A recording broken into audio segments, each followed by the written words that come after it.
Assalamualaikum warahmatullahi wabarakatuh. Halo teman-teman, perkenalkan kami dari kelompok 7 akan membahas tentang multicore komputer. Saya Mia Dwi Umiati, NPM 200810101063. Saya Beditya Skistanti, NPM 200810101072. Saya Aisyah Pertiwi, NPM 2081183. Multicore komputer. Apa sih yang dimaksud dengan multicore computers? Multicore merupakan sebuah prosesor yang memiliki dua atau lebih inti prosesor atau core.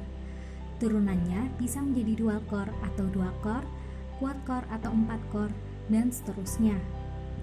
Inti prosesor merupakan mesin pengolah utama di dalam prosesor. Tugasnya melakukan pengolahan aplikasi. Semakin banyak jumlah core, makin baik performa prosesor tersebut karena aplikasi dikerjakan oleh banyak pengolah. Arsitektur pada multicore komputer. Cara kerja control unit, register, dan ALU. 1. Control unit atau CU, bagian dari prosesor yang bertugas untuk memberikan arahan atau kendali terhadap operasi yang dilakukan di bagian ALU. Fungsinya untuk mengatur jalannya suatu program. Control unit akan mengambil instruksi dari memori utama dan menentukan jenis dari instruksi tersebut. Hasil olahan data tersebut akan dibawa oleh unit kontrol ke memori utama dan disimpan hingga data siap ditampilkan pada output. Yang kedua yaitu register. Register adalah alat penyimpanan kecil yang digunakan untuk menyimpan data dan instruksi yang sedang diproses di prosesor.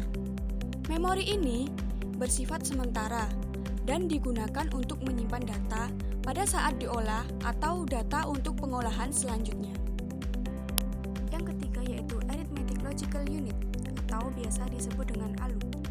Adalah salah satu bagian dari mikroprosesor yang berfungsi untuk melakukan operasi perhitungan aritmatika dan logika. Jenis-jenis prosesor.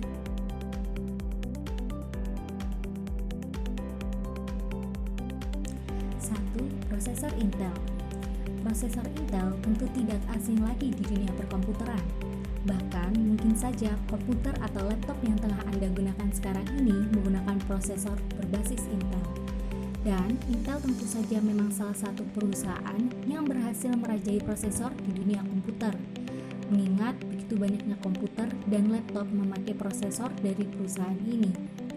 Prosesor Intel sendiri dilahirkan oleh perusahaan Intel Corporation yang merupakan sebuah perusahaan multinasional bermarkas di Amerika Serikat dan sudah berdiri sejak tahun 1968. Hingga sekarang, prosesor Intel sudah banyak mengalami perkembangan. Yang kedua yaitu prosesor AMD. AMD merupakan salah satu kompetitor Intel yang nyata, terlebih untuk urusan yang berkaitan dengan prosesor. Selain itu, AMD merupakan perusahaan semikonduktor multinasional yang bertempat di Amerika Serikat di Sunnyvale, California. Bahkan, perusahaan ini juga merupakan perusahaan terbesar kedua setelah Intel Corporation untuk urusan pemasok mikroprosesor dalam ranah global. Pada tahun 2007, perusahaan AMD berhasil menempati peringkat ke-11 dari segi pendapatan. 3. Prosesor Apple. Brand yang satu ini rasanya juga tidak asing lagi di telinga kita. Sebab Apple Inc. merupakan perusahaan yang bergerak di bidang teknologi multinasional dengan pusat kantor yang berlokasi di Silicon Valley, Cupertino, California.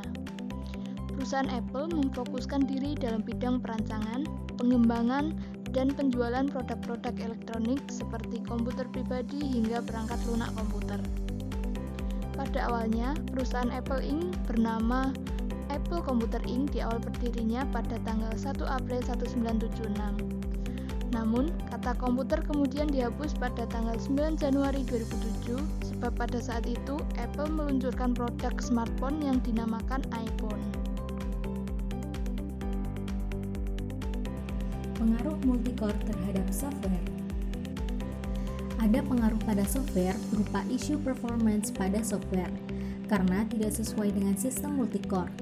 Maka ada langkah-langkah dalam mendesain atau membuat softwarenya, yaitu 1. Partitioning. Tahap desain ini dimaksudkan untuk membuka peluang awal pengeksekusian secara paralel. Fokus dari tahap ini adalah mempartisi sejumlah besar tugas dalam ukuran kecil dengan tujuan menguraikan suatu masalah menjadi butiran-butiran kecil. Yang kedua, communication. Tugas-tugas yang telah terpartisi diharapkan dapat langsung dieksekusi secara paralel, tetapi tidak bisa, karena pada umumnya eksekusi berjalan secara independen. Pelaksanaan komputasi dalam satu tugas membutuhkan asosiasi data antara masing-masing tugas. Data-data kemudian harus berpindah antara tugas dalam melangsungkan komputasi. Aliran informasi inilah yang dispesifikasikan dalam fase communication. 3. Agglomeration. Pada tahap ini, kita pindah dari sesuatu yang abstrak ke yang konkret. Kita tinjau kembali kedua tahap di atas dengan tujuan untuk mendapatkan algoritma pengeksekusian yang lebih efisien. Kita pertimbangkan juga apakah perlu untuk menggumpalkan tugas-tugas pada fase partition menjadi lebih sedikit dengan masing-masing tugas berukuran lebih besar. 4. Mapping. Dalam tahap yang keempat dan terakhir ini, kita menspesifikasi di mana setiap tugas akan dieksekusi. Masalah mapping ini tidak muncul pada unit prosesor yang menyediakan penjadwalan tugas. Di sini saya akan sedikit menjelaskan cara mencari informasi CPU laptop atau komputer kita menggunakan Jupyter Notebook. Saya mencari kode program tersebut di github.com. Nanti linknya akan ditaruh di description box. Caranya itu cukup gampang, yaitu dengan mengcopy semua kode yang ada di sini, kemudian tinggal dipaste di Jupyter Notebook-nya. Setelah itu kita run, maka akan muncul informasi mengenai CPU komputer atau laptop kita. Di sini CPU saya yaitu AMD 64-bit.